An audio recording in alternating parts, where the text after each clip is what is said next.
What's up, guys? Hello. Drew, we've been discussing how the offense seems to have regained its swagger. What do you think about the defensive side? Do you feel like after that performance against Detroit, you guys regained some of your swagger as well?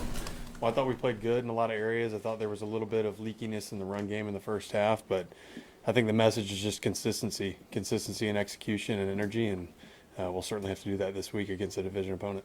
When you're going through that first drive that took so long like that, how do you put that one away and kind of bounce back throughout the rest of the game? Because that couldn't have been fun to be out there for nearly 10 minutes on that drive. Well, they certainly believed they had a good script. They obviously did. They took it 16 plays down the field, took the ball after winning the toss, and had a really good first drive there. Fortunately, we were able to get off the field there and kind of force a field goal. But yeah, we wanted to definitely not spend 16 plays on the opening drive. We've seen the NFL, shift and change in terms of what offenses are trying to do. It seems like now a lot of teams are playing under center, 2 tight ends, maybe having an extra lineman. That obviously requires 3 linebackers. What can you tell from being on the team now, 3 years, having Leo, having Nick, that allows you guys to function well when a team is looking to get more linebackers on the field than usual? Well, we have athletic backers, and they've historically had that here. Leo provides us obviously a ton of flexibility. He's able to go and play on the down as a defensive end sometimes.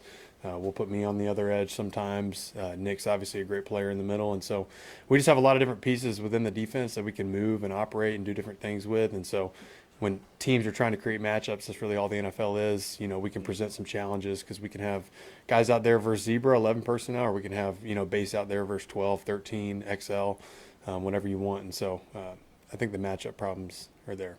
Spags, he does such a great job of, over the years, a lot of teams have success with the first 1 or 2 drives, but he ratchets it up and makes changes. How is he able to do that?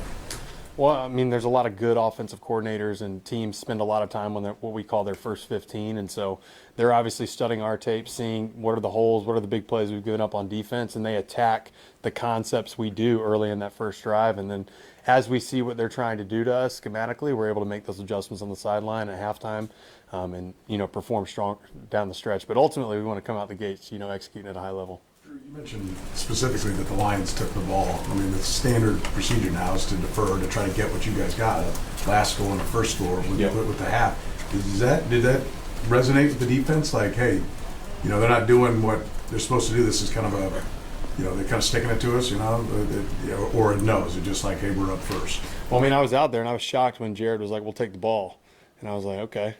And so, yeah, you're fired up a little bit. You're going back sideline and said they want the ball. And so we would obviously like to get off the field better. They made a good first drive, but it definitely makes you a little edgy.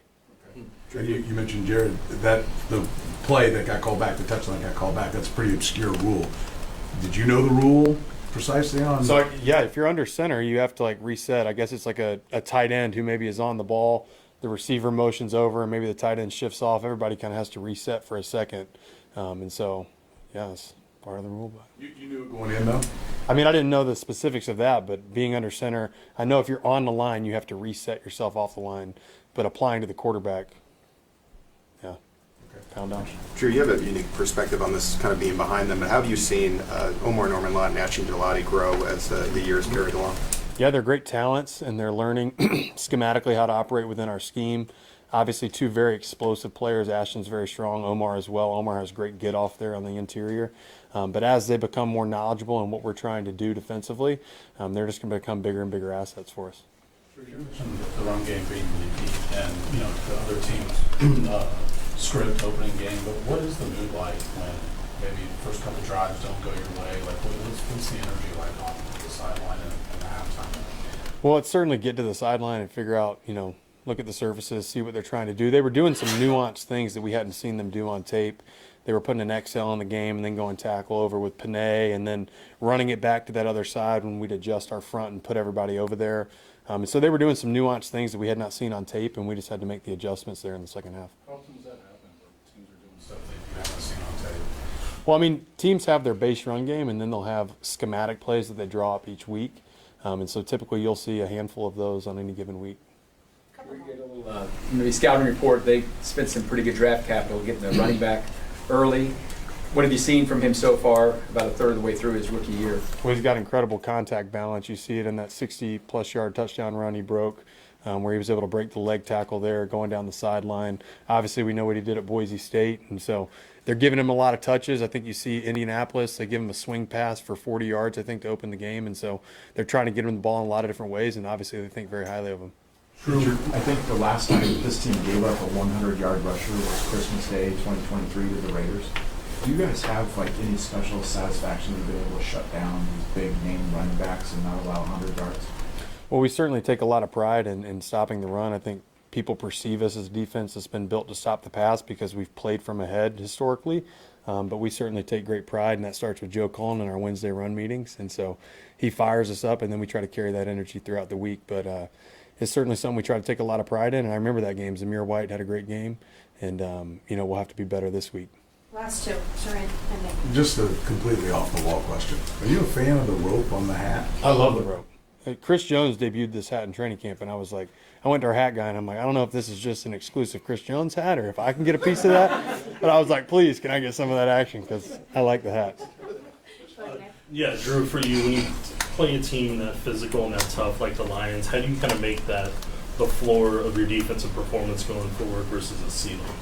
Well, I mean, we want to be playing our best football at the end of the season, not in the middle of the season or in any one given week. Certainly, we know we didn't play our best in Jacksonville the week before, had a 14-0 lead, and weren't able to close the door. And so we were able to play better versus Detroit, and we'll have to play good Sunday afternoon. It's a noon game, the first time we've played in that slot this year, and so that'll present another challenge. But we'll have to come out with a lot of energy and execution to beat a division opponent. Thank you, Drew. Yeah. See you guys.